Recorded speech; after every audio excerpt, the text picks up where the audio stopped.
When we think about the American Revolution, we usually picture generals on horseback or thinkers like Jefferson writing these incredible declarations. But here's the thing. Wars aren't just won with great ideas. They're won with cold, hard cash.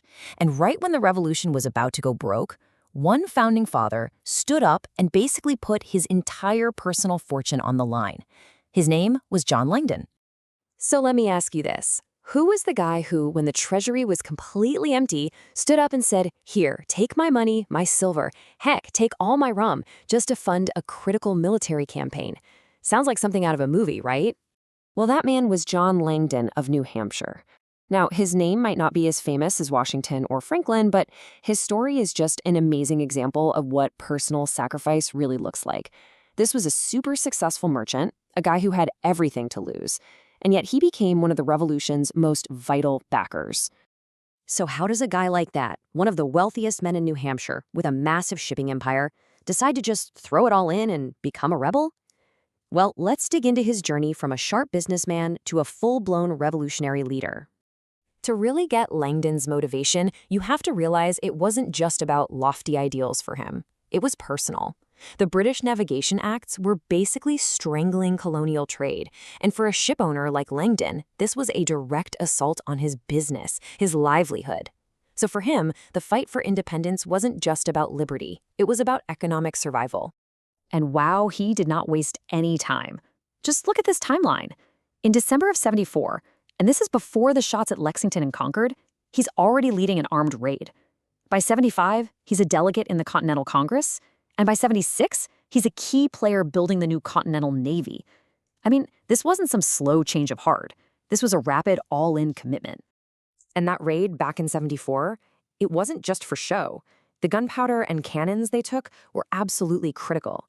That same gunpowder was used by American soldiers during the Siege of Boston and was a major factor at the Battle of Bunker Hill. It just shows how real and immediate his contributions were right from the start. But believe it or not, his biggest moment was still to come. By 1777, the war effort was in serious trouble. See, the Continental Congress couldn't tax anyone, and the state treasuries, like New Hampshire's, were bone dry. The state was basically defenseless against a coming British invasion. And this is the moment John Langdon essentially becomes the revolution's personal banker. And his reasoning for this huge risk is just fascinating. It's this perfect mix of patriotism and pure pragmatism. He's not just being some starry-eyed idealist. He's saying, look, if we win, I might get my money back. But if we lose, all my property and my ships are going to be worthless anyway. It's such a powerful, clear-eyed reason to risk it all. So while the New Hampshire government was basically paralyzed, no money, no options, Langdon steps up. He puts his own fortune on the line to personally fund General John Stark and his militia. And let's be clear, without that money, that expedition doesn't happen, and the pivotal Battle of Bennington, a huge turning point in the war, it never would have taken place. Okay, so what did this massive pledge actually look like? Well, it started with $1,000 in hard money. We're talking real coin, not the paper money that was becoming more worthless by the day.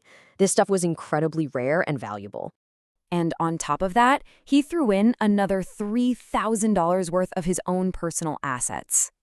This included his personal silver and, this is my favorite detail, his entire stock of rum. The man was literally liquidating his most valuable trade goods to pay for the soldiers. It's just a stunning display of commitment. Langdon's work didn't stop when the fighting did. He helped finance the victory. And now he turned to an even bigger challenge. How do you actually build a stable country out of all this?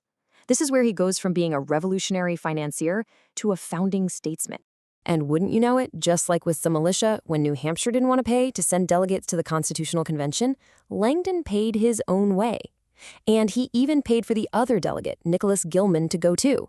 He wasn't just a bystander there, he was an active participant who signed the Constitution, putting all his influence behind creating a strong new government.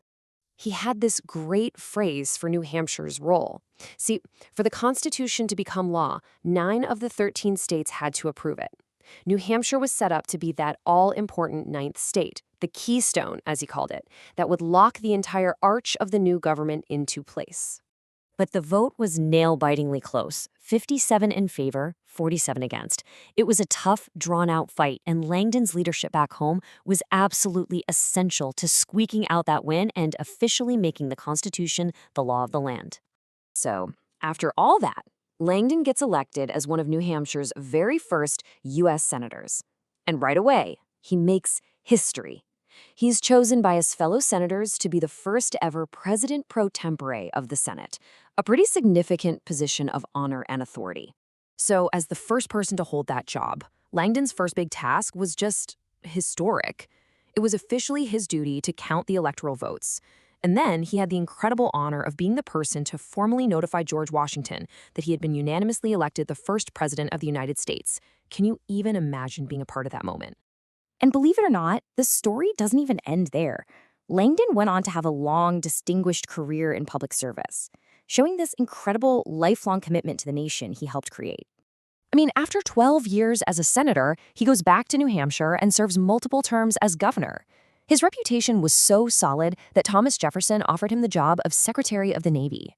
And later, in 1812, he was even nominated to be vice president.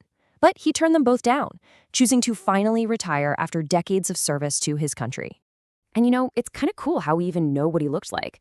This official Senate portrait you see on the right, the one in the U.S. Capitol, it wasn't actually painted from life. It was done way later, in 1916. It's based on an engraving, which was based on that earlier pastel portrait you see on the left. It just shows how his image was passed down and reinterpreted over the years.